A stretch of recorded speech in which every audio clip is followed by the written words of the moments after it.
स्वागत है हमारे चैनल में। आज हम आपको लेकर चलेंगे एक रोमांचक और रहस्यमयी यात्रा पर, जहां राम की अनुपस्थिति में लक्ष्मण अपने साहस और धैर्य के साथ अद्भुत खोज पर निकलते हैं। इस कहानी में लक्ष्मण को छिपे हुए रहस्यों, प्राचीन मंदिरों और एक दिव्य अस्त्र का सामना करना पड़ेगा। जानिए कैसे ये खोज उनके जीवन को बदल देती है और अयोध्या की रक्षा की कुंजी बन जाती है। जुड़े रहिए हमारे साथ इस अद्भुत कथा के लिए। लक्ष्मण की खोज राम की अनुपस्थिति में। अयोध्या के महलों में एक अजीब सा सन्नाटा पसरा हुआ था। राम वनवास के लिए जा चुके थे और उनके साथ सीता और लक्ष्मण भी थे। अयोध्या के लोग अपने प्रिय राजा राम को याद करते हुए दुखी थे। राम की अनुपस्थिति में अयोध्या का हाल कुछ फीका सा हो गया था। लक्ष्मण, जो हमेशा राम के साथ कदम से कदम मिलाकर चलते थे, उनके वनवास के दौरान भी उनके साथ थे। राम के बिना लक्ष्मण का मन बेचैन रहने लगा। वह रात को सो नहीं पाते थे और उन्हें अयोध्या की चिंता सताने लगी थी। एक रात जब राम और सीता गहरी नींद में सो रहे थे, लक्ष्मण को एक अजीब सा सपना आया। सपने में एक रहस्यमयी आवाज ने कहा, लक्ष्मण, तुम्हारे जीवन में एक बड़ा उद्देश्य है। राम और सीता की रक्षा के अलावा तुम्हें एक और महत्वपूर्ण कार्य करना है। जंगल के गहरे हिस्सों में एक रहस्य छिपा है जिसे तुम्हें खोजना है। यह रहस्य तुम्हारे भविष्य और अयोध्या की सुरक्षा से जुड़ा हुआ है। लक्ष्मण घबरा गए, पर साथ ही उनके मन में उस आवाज के प्रति जिज्ञासा भी थी। अगले दिन उन्होंने राम से बात करने का निर्णय किया। भैया, कल रात मुझे एक सपना आया था। मुझे जंगल में एक रहस्यमयी खोज पर जाने के लिए कहा गया है। मैं आपके बिना कहीं नहीं जाता, लेकिन इस बार मुझे ऐसा लगता है कि यह यात्रा आवश्यक है। राम ने गंभीरता से लक्ष्मण की बात सुनी और बोले, लक्ष्मण, यदि तुम्हें अपने दिल से आवाज आ रही है तो यह जरूर महत्वपूर्ण होगा। जाओ, पर सावधान रहना। जंगल में बहुत से रहस्य छिपे होते हैं और कई बार चीजें वैसी नहीं होती जैसी वे दिखती है।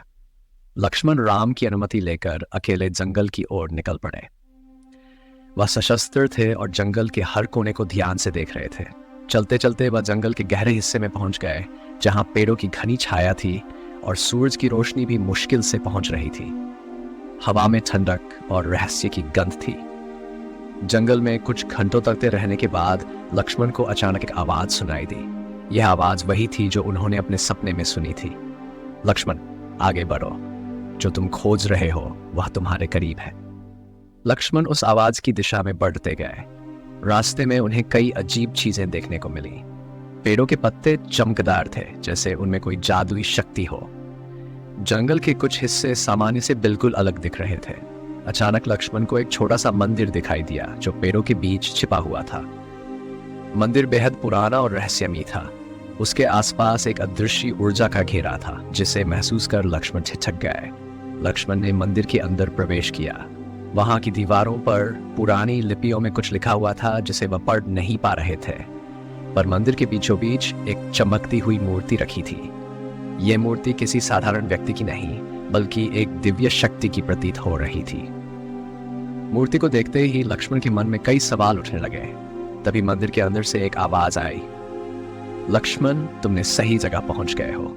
ये मूर्ति तुम्हारी यात्रा का अंतिम चरण है, लेकिन इसका रहस्य जानने के लिए तुम्हें और आगे जाना होगा। लक्ष्मण ने ध्यान दिया कि मूर्ति के नीचे एक छुपा हुआ द्वार था। उन्होंने मूर्ति को थोड़ा हटाया और वह द्वार खुल गया।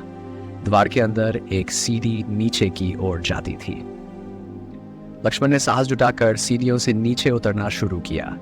यह जगह बहुत ही अंधेरी और ठंडी थी। नीचे पहुंचते ही लक्ष्मण ने देखा कि वहां एक बड़ा कक्ष है, जिसमें कई प्राचीन शास्त्र और अस्त्र रखे हुए थे। लक्ष्मण ने उस कक्ष का बारीकी से निरीक्षण किया। एक कोने में एक बहुत पुरानी किताब रखी थी। किताब के ऊपर लिखा था, रघुकुल का रहस्य। लक्ष्मण ने किताब खोली और पढ़ना शुरू किया। उस किताब में रघुकुल के पूर्वजों के बारे में लिखा हुआ था और उसमें एक भविष्यवाणी का भी जिक्र था। भविष्यवाणी के अनुसार रघुकुल के किसी सदस्य को एक दिन इस रहस्यमयी स्थान पर आना होगा और एक विशेष अस्त्र को प्राप्त करना होगा जो अयोध्या की सुरक्षा के लिए बेहद महत्वपूर्ण होगा। उस अस्त्र के बिना अयोध्या पर एक बड़ा संकट आ सकता है। लक्ष्मण को समझ में आ गया कि वह भविष्यवाणी उन्हीं के लिए थी और इस खोज का यही मुख्य उद्देश्य था। लक्ष्मण ने चारों ओर नजर दौड़ाई और देखा कि एक चमकता हुआ धनुष कक्ष के बीच में रखा हुआ था। यह धनुष सामान्य नहीं था। इसे देखते ही लक्ष्मण को लगा कि यह वही अस्त्र है जिसके बारे में भविष्यवाणी की गई थी। उन्होंने धनुष को उठाया और जैसे ही उसे स्पर्श किया, पूरा कक्ष रोशनी से भर गया। अचानक लक्ष्मण को एक दिव्य आवाज सुनाई दी। लक्ष्मण, तुमने अपनी खोज पूरी कर ली है। यह धनुष अयोध्या के लिए है। इसे लेकर लौटो और राम के साथ इसका उपयोग करो। इसके बिना आने वाले संकटों से अयोध्या को बचाना असंभव होगा। लक्ष्मण ने धनुष को संभाला और मंदिर से बाहर निकल आए। अब उन्हें समझ में आ चुका था कि यह यात्रा कितनी महत्वपूर्ण थी। वह तेजी से वापस राम और सीता के पास लौटे। राम ने लक्ष्मण को वापस देखकर राहत महसूस की और धनुष देखकर आश्चर्यचकित हो गए। लक्ष्मण ने पूरी घटना राम को सुनाई और उन्हें बताया कि कैसे इस धनुष का उपयोग अयोध्या की रक्षा के लिए करना होगा।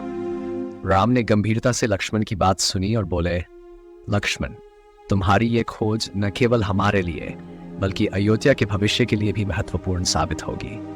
हमें इस अस्त्र का सही समय पर उपयोग करना होगा।